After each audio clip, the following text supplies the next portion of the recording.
All right. See this adding and all, no, allowing you all these things, it's a big disturbance. Unnecessarily, we are going to lose the time. No problem. We need to follow the management instructions. No? Yeah.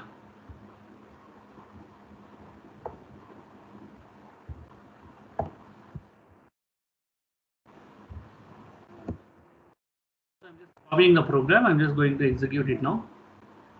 Later we will discuss how it is going to execute. Right, you can see here the output we are getting as 0, 1, 2, 3, 4, 5. So what is this program? So as usual, we are written the main function class.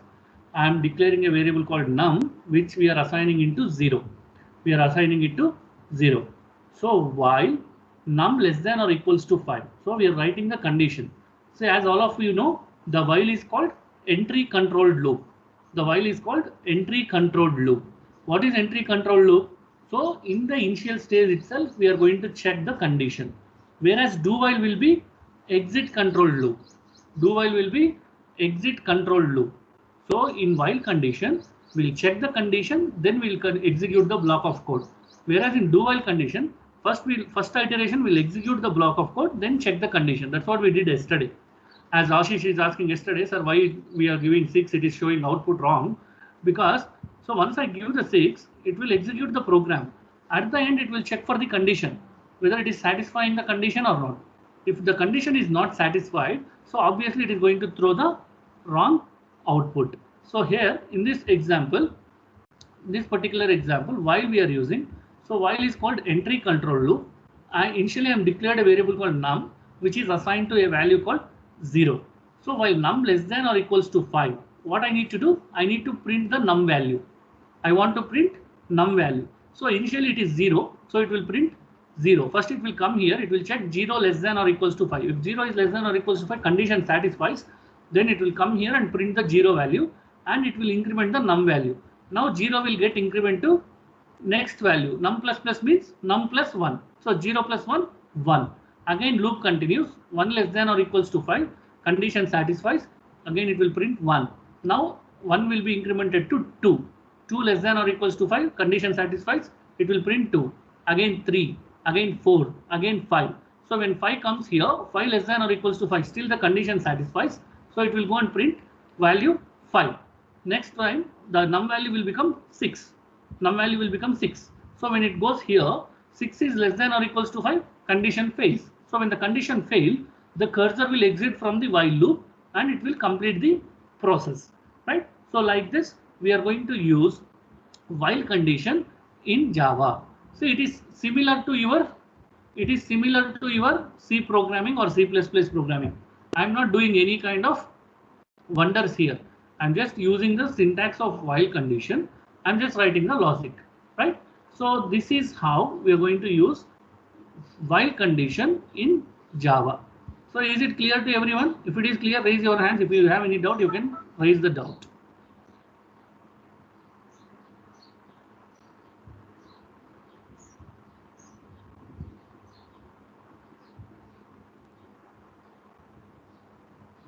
All right. Thank you.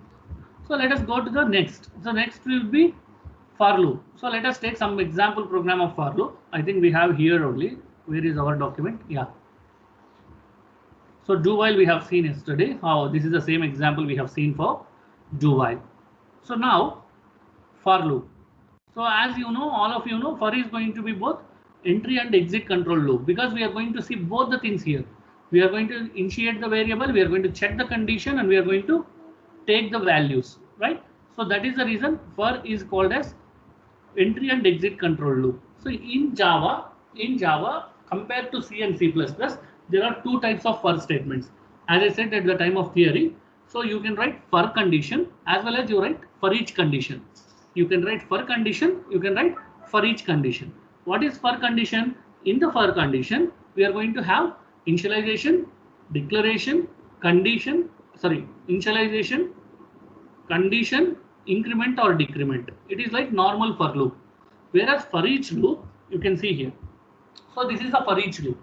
See, for each loop is nothing but all the values with respect to that condition will be executed. All the values with respect to that condition will be executed. So what I'll do is let me execute and show you so that you can understand the difference between for each and for.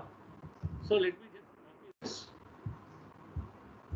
See, the one first which we are seeing is for each loop. This is the for each loop. Then we will see the for loop. So let me just paste here. Now you can see what I'm doing here is I'm creating an array called numbers. I'm creating an array called numbers. So where I'm entering values 10, 20, 30, 40, 50. 10, 20, 30, 40, 50. Then what I'm doing for int, because these are all integer values, for int x numbers, because numbers is the array name. What I'm doing, I want to print all the values. So that means I'm not giving any condition over here. I'm not giving any condition over here. I'm just printing all the values. I'm just printing all the values with respect to this particular array. So this is called for each loop. For each loop. So when you want to, in real time, when you want to get the data of entire ISC students, when I want to get the entire ISC students data, what I can do, I can create an array called ISC.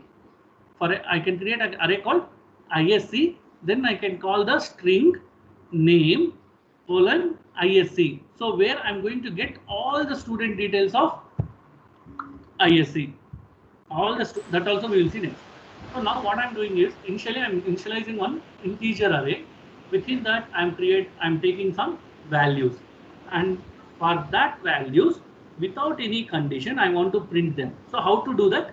Data type some variable. You create one more variable, assign that one with this array, assign that array with this variable, and then you are going to print the values. And then you are going to print the value. Suppose if it is a string, suppose if it is a string. Now you can see here I'm creating a string called names. Within that I'm putting all the names. Now for string, because the data type is string, I'm creating one variable called name. I'm assigning all these names value to name. All these names value to name. Now you need to observe here two things. I'm not printing numbers. What I'm printing? I'm printing x value, because in the for each loop, I'm assigning all these numbers value to x. Now I'm going to print x for all these values. Same way, here I'm taking name. I'm assigning names to name. I'm assigning names to name. Now I'm going to print the name, right? So like this, we are going to use the for each loop. When I execute this, I should get all the values. So you can see here 10, 20, 30, 40, 50, James, Larry, Tom, Lassie. So whatever values are there in the array, it is coming. To differentiate the values, we are using the comma symbol. So it will print first value, then comma, second value, comma, third value, comma, fourth value, comma. Right? So like this, we are going to use. See, actually, this is going to be for each loop. This is going to be for each loop, not for. You can use it as for each to avoid the confusion. It should be actually for each loop, right? So because here we are using the online compiler and we are executing, we are taking this. Again, someone is waiting in the lobby.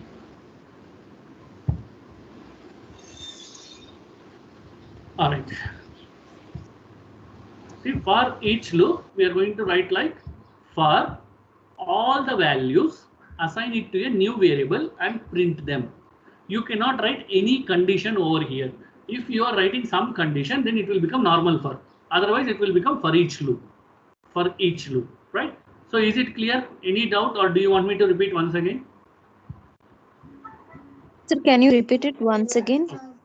Okay. I'll do one thing. I'll show you for loop, then I'll come back to this so that you can understand much more clearly.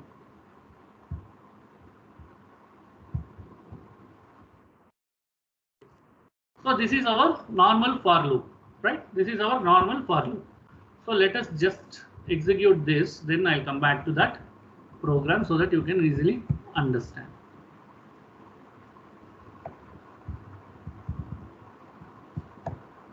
See, to avoid the wastage of time, I'm just copying it, but when you practice it, you should practice by typing, otherwise you will get confused. Okay, let me delete this.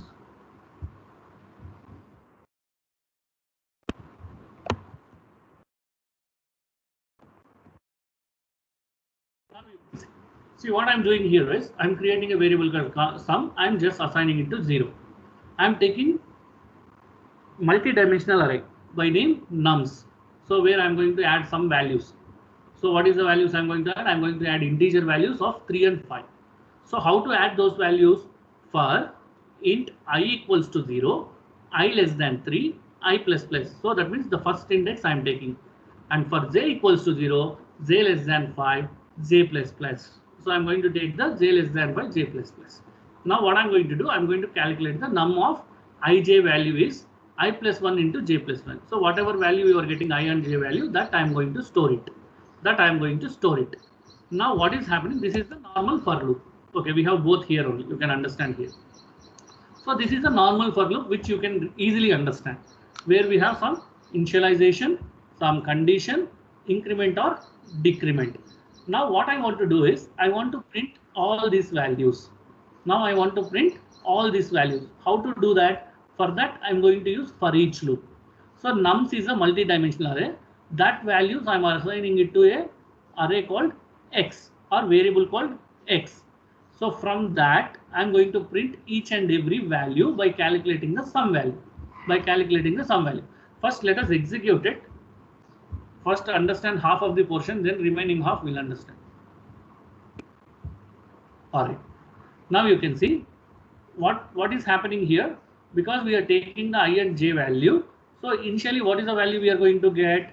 So the initial value, whatever you are going to get is 0 plus 1, 1 into 0 plus 1, 1. 1 into 1 is 1. Next time I value and j value will increment. So where I will become 1, j will become 1. So 1 plus 1 is 2. 1 plus 1 is 2. So sorry, I value will remain same because j condition has to be executed, right? So 0 plus 1 is 1. So 1 plus 1 is 2. 2 into 1 is 2. Then becomes 3. So like this, the values are going to be incremented. Again, you remember in I think 5 to 6 or 7 classes back, I am telling, when you have multiple loops like this, first it will execute entire inner loop. Once the condition fails here, then only it will go to the external loop. So that is how we are going to take the values. So till this, it is normal for loop. So is it clear? Normal for loop is clear to everyone? Any Yes. doubt in normal for loop? Still any doubt in normal for loop? I am asking normal for loop. If it is clear, raise your hands.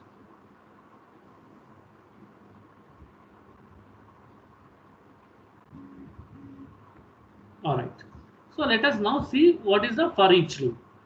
See what I am doing here is, so don't get confused. So these values we have created and we have stored in array called nums of ij. For this nums, I want to store in one more variable using for each loop. So how to do that? So for that we are going to use for. I'm taking an array called x. Within that I'm storing all these nums values. Within that I'm going to store all these nums value, and this x values I'm going to store in y.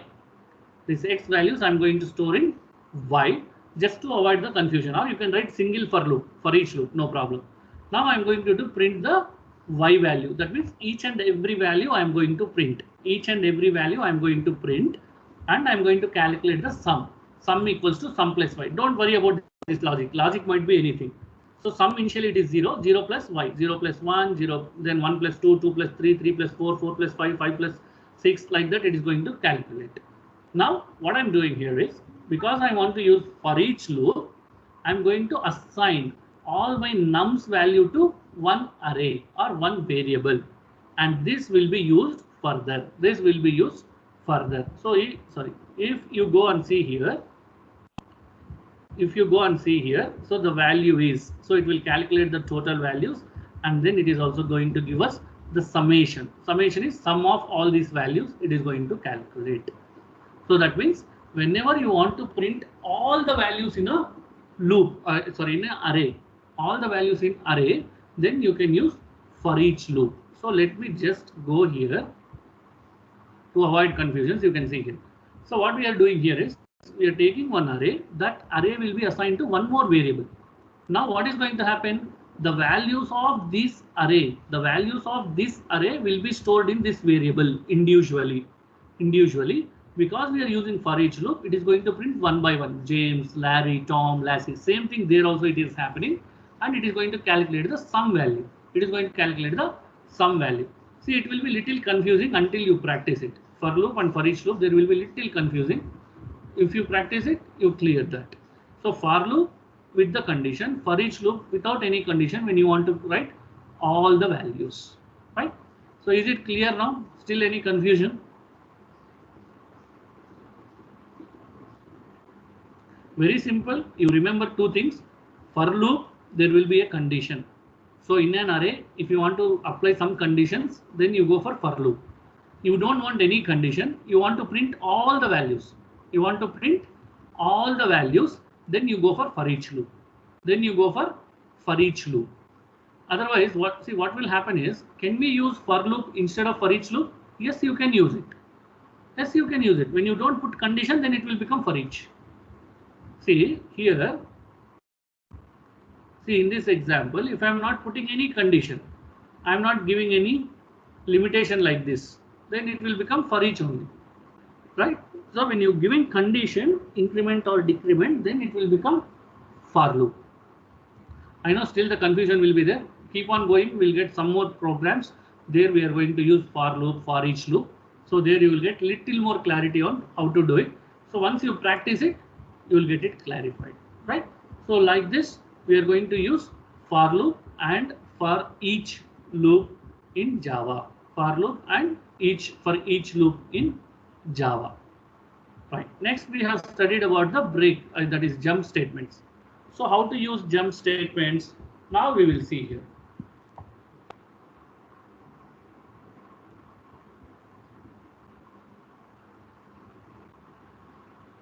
Okay. What is jump or break? We will see now.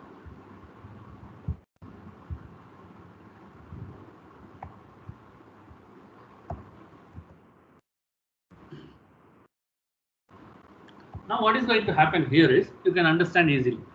See, for int I equals to 1, I less than or equals to 10, I plus plus. So what we are telling, we want to take the values of I from 1 to 10. We want to take the I values from 1 to 10. But what is the another condition I am writing? If I equals to 5, if I equals to 5, break it. So that means you terminate the loop. You terminate the loop. Till that time, you print the I value. Till that time, you print the I value and then one thank you statement. Now let us first execute, then we'll see how it is going to work. All right, now you can see initially I value is 1. So it will come here if 1 equals to 5. So condition fails. Then it will come here. It will print the value. It will print the value. Then it will go back. Again I value become 2. 2 equals to 5. Condition fails. Again it will print. Again it will go back. I is 3. Again it will print. I is 4. Again it will print. When I becomes 5, 5 equals to 5. Condition satisfies. Then immediately it will terminate the process. Then it will print the final statement, thank you, and it will exit the program. So basically this program is to show you how the break condition works. So break is nothing but when you want to terminate the loop or when you want to terminate the program at particular condition, then we will going to use break. Then we are going to use break. So to give you one real-time example where we are going to use this, see, sometimes you will be doing the bank transaction or some transactions where you will be waiting for OTP. There it will be showing the time. So the OTP validity is 30 seconds. After 30 seconds, the OTP, if you get it also, it is an invalid OTP. So that kind of scenarios, what we are going to do is we are going to break the process. After 30 seconds, we will break the process. Again, if you want to get the new OTP, again you need to request for new OTP. Right? So in that kind of scenarios, when you want to break some program or loop based on some condition, then we are going to use the break, one of the jumping statement. Now we will see one more. Continue. What is this continue? See, these are all very basics and very important as well. Very basics, very important. Because without this, you cannot do anything later. What is happening? Something is wrong.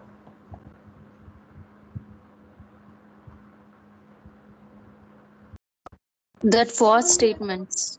Yes, somewhere I missed it. Okay, I forgot to copy this. Yeah.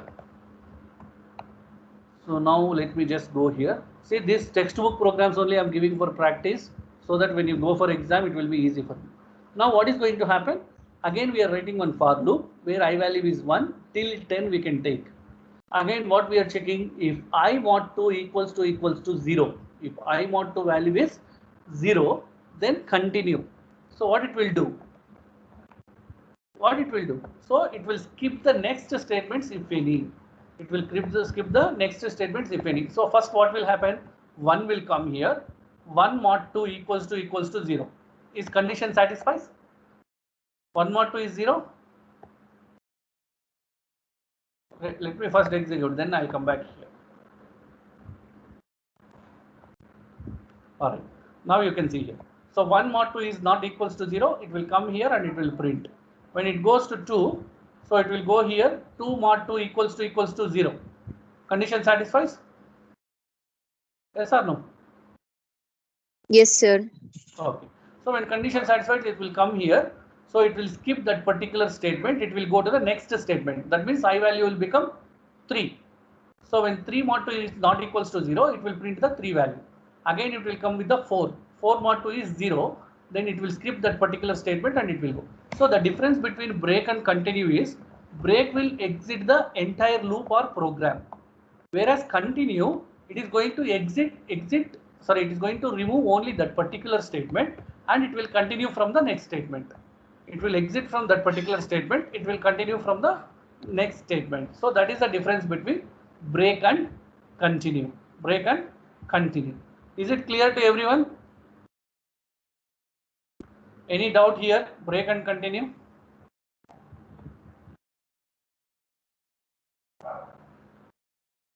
If it is clear, raise your hand. If it is confusion, ask me, or do you want me to explain? Once again, I'll explain. It's very simple.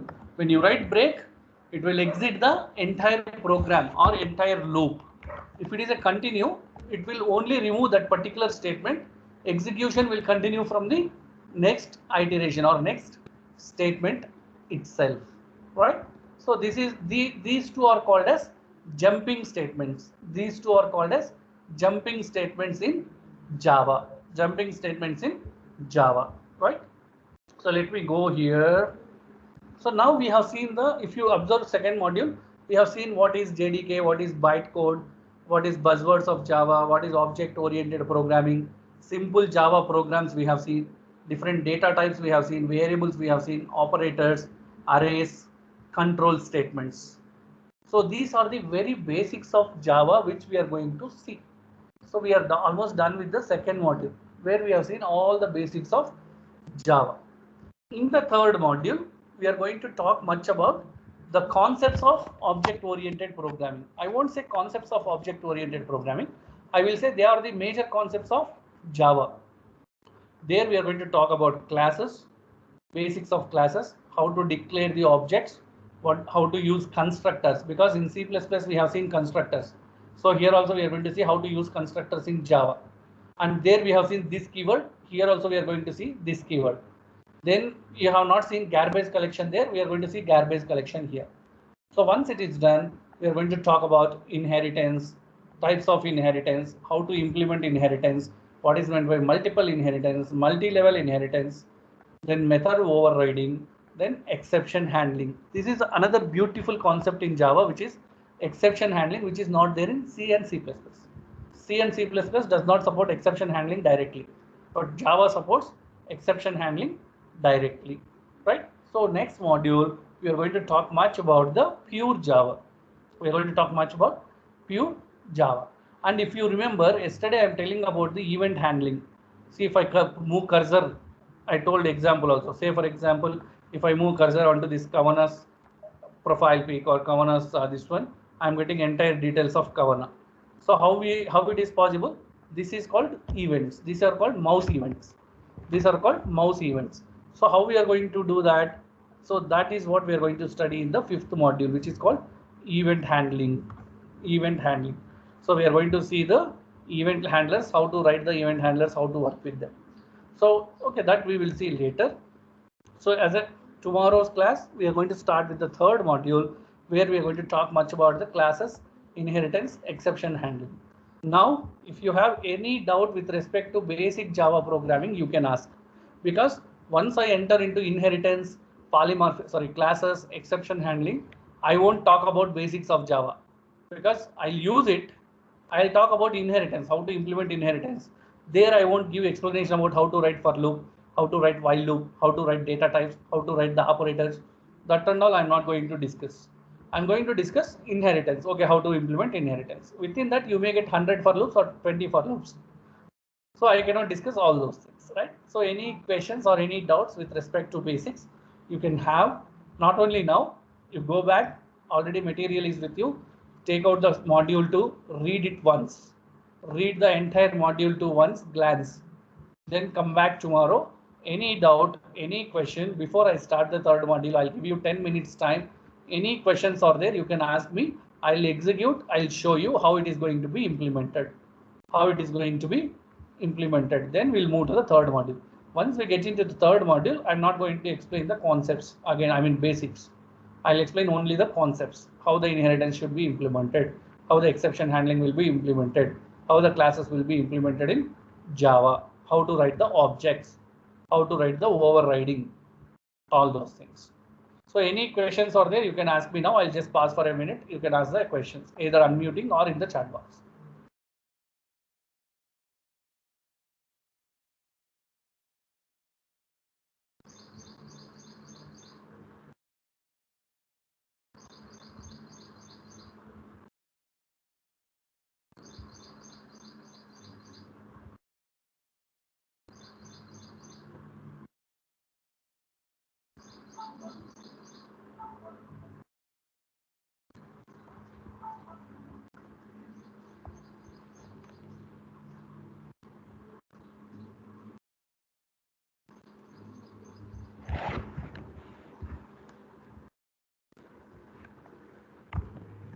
All right. So if no questions are there, so I request all of you to practice today all the basics of programs, Java programs from the second module. Then you will get so many doubts. So why we have done like this? Why sir has written like this? So then you come back with your questions tomorrow. Tomorrow we are going to start with the third module, right? Tomorrow we are going to start with the third module. So I'm going to wind up the session here because we don't have much time to start. Again, I'm just insisting, today I have allowed all the students, those who are having some few dues and all, please talk to your parents and get it clarified. And let us see like how best you can do, you do it, right? So thank you so much for joining.